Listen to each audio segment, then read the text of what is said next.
Hello, everyone. Welcome to our weekly recap of our fantasy league. Actually, this will be the 2 week recap since I wasn't able to do one last week. So, yes, before that, let me just play some cool tracks. Right, so what happened during week 6 and week 7? Well, let us see. That's what I'm here for, to recap everything. Boom. Right. So, gonna be recapping week 6 and 7. Gonna try to make this super quick because I am sleepy. And yes, so Insomniacs, the number 1 seed, was upset by Hooters Basketball by a very close 5-4 score. So you can check the difference. So Insomniacs lost by 3 steals, 7 assists, and then 0.004 field goal percentage. Wow. Incredibly close. And then for week 7, he dominated JLM, so he was able to bounce back from the loss. Then for week 6, Kid Dirk Steph won 6-3 against Gordon Hayward's leg. And he also won 6-3 against Mike, so he is very consistent.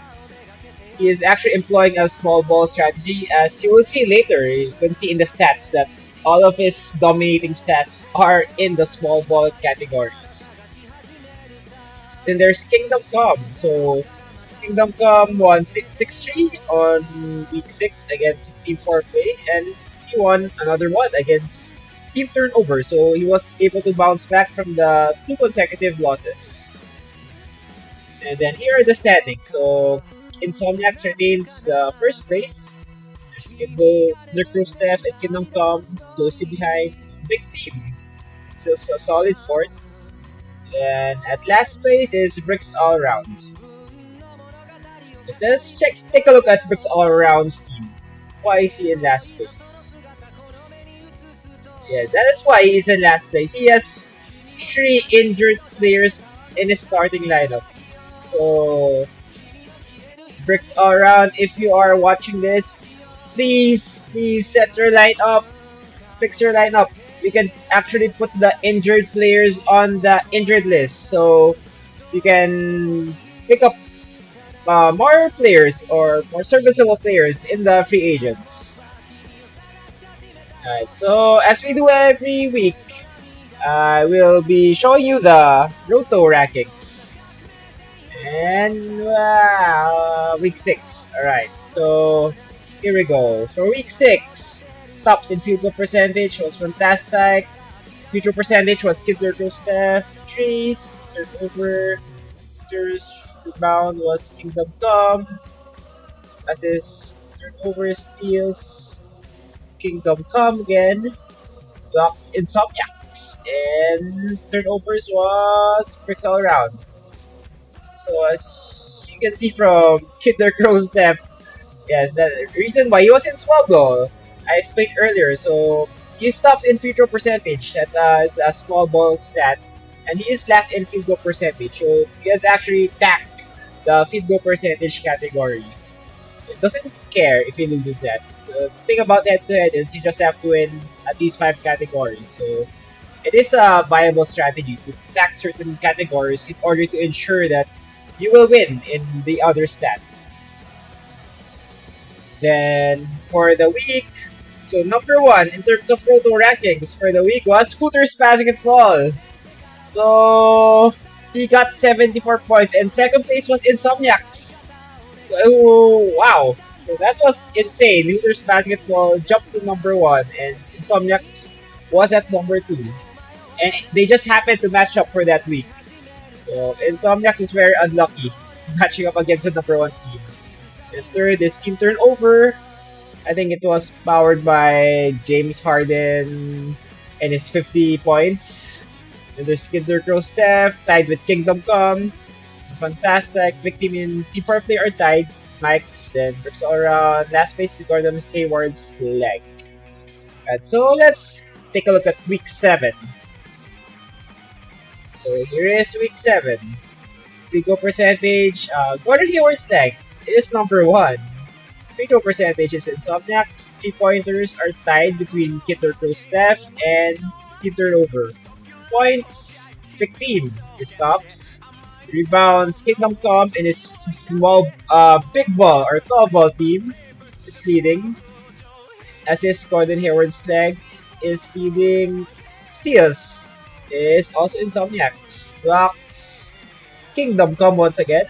So as you can see, it is very obvious that a lot of his players are strong in the big bad stats because he has a lot of very dominating centers like Clint Capella. And then turnovers, number 1 there is Kid Steph, which is very surprising because yes, he is a small ball team and usually turnovers are one of the categories they tap. So I think this is just an aberration for this week. So let's check out the week 7 Roto rankings. So for week 7, number 1 once again is Insomniac. So he bounced back from his loss or his second place finish last week to become number 1. And second place is, wow, Gordon Hayward's leg. So yes, I included the change from week 6 to week 7 here. So as you can see, Gordon Hayward's leg had the biggest jump from week 6 to 6-7. He jumped up 10 spots to number 2 from number 12. And there's Victim also jumping up significantly at 4 spots. Then there's Kinder Steph, remains the same. Kingdom Come went down 1 spot. Fantastic, no change. Hooters, Team Turnover, and Team 4 Play all fell down. And Bricks All Around went up 1 spot. And Mike's and JLM both went down. So let's check out what happened, what trades occurred in our league. So here it is. Let's start with... okay, this is probably the biggest trade. So Clint Capella and Malcolm Brogdon for J.R. Holiday and Jaylen Brown. So this was between Kingdom Come and Insomniacs. So right here, I believe Kingdom Come just performed highway robbery against Insomniacs because Clint Capella has been dominating and is only looking to get better as the season goes on. You can just check out his numbers. Yes, he is a legit 2010-2 player. So that's basically first round or early second round numbers. Then there's Malcolm Brogdon, who has been on a tear as of late. So he has been averaged 20 plus points at very, very good efficiencies. So field goal percentage above 50%, free throw percentage 100% during that tear. And he is also contributing in rebounds, assists, and a couple of steals. So yes, Kingdom Come got the best player, and he also got a very good player in Malcolm Brogdon. Yeah, so Insomniacs got J.R. Holiday, who is not bad, but I think Clint Capella still trumps him. And Jaylen Brown, who is already injured and basically useless.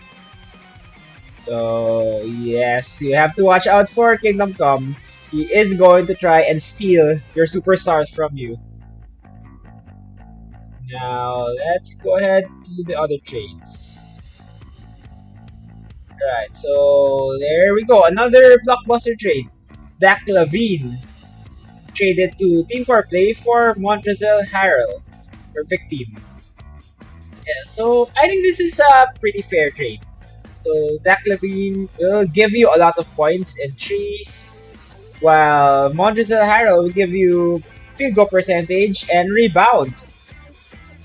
So he also gets a lot of points. So yes, I think this is a pretty even trade. It just depends on what each team needed, what categories they want to work on. And here we are, another veto trade trade between Insomniacs and Team 4 Play. So that was Cantor, Ingram, and Brown for Bogdanovich, Rozier, and Lavine. Actually, I'm not sure why this was vetoed. I think this was fair, because Ingram and Cantor are two solid mid-round players.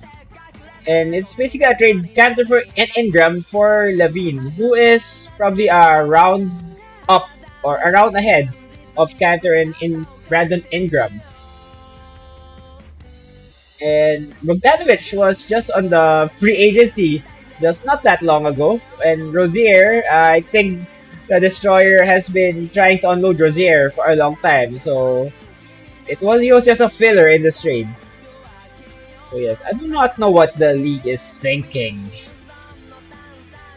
Right, so here is another veto trade. So yes, vetoing looks to be the trend. So that's Bazemore, Oladipo for Harris and Batum. Well, obviously, all things considered, Oladipo is the best player in this trade.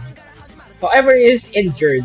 So that might be a factor why Kingdom Come thinks that this trade is fair. However, it says that, let's check out the news. So he has a sore right knee. So it does not really sound like a serious injury. He'll probably be back after a couple of games, maybe 2-3 games at the most. But Kingdom Come is arguing that he's out indefinitely and he will probably be back next year. So there we go. Kingdom Come is trying to pull one over again. Another team. Yeah, so that is why it was vetoed. And yes, that's it. So the current standings, let's check it out. So I think it's relatively the same. Insomniac is still leading, number 1.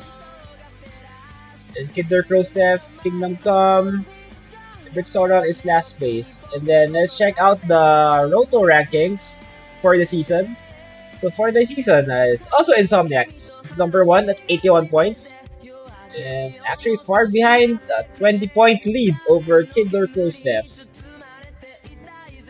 And no, not a 20-point lead. Sorry, I was looking at the wrong number. So, an 11-point lead. So, still significant. And there's Hooters at 3rd place. E4 Play at 4th. Last place is Team Turnover. Wow, I did not expect that. I did not think Team Turnover would be last place. There must be something wrong with that calculation. Let me just check it out. Yes, probably something wrong. So let's check out Team Turnover's points. So he's at 56 points. So yes, he is not the last place. So I will have to recompute it. I'm sorry guys. Just check out the Excel sheet afterwards. After I edit it. So this might not be correct. Insomniac might be at last place, which is the more likely or more believable outcome than Team Turnover being last place. So yes, so there you go. That ends our week 6 and 7 recap of our Titan Fantasy League. And so please don't forget to set your lineups once again and enjoy week 8. And yes, as a reminder, only the top 6 teams will be able to enter the playoffs. So you have to plan ahead and make sure you have enough wins to enter that top 6 playoff spots. Well, the top 2 actually will have a bye in the first week of the playoffs. And yes, that's it. So thank you once again. Hope you enjoyed the stream and good luck for next week. Over and out.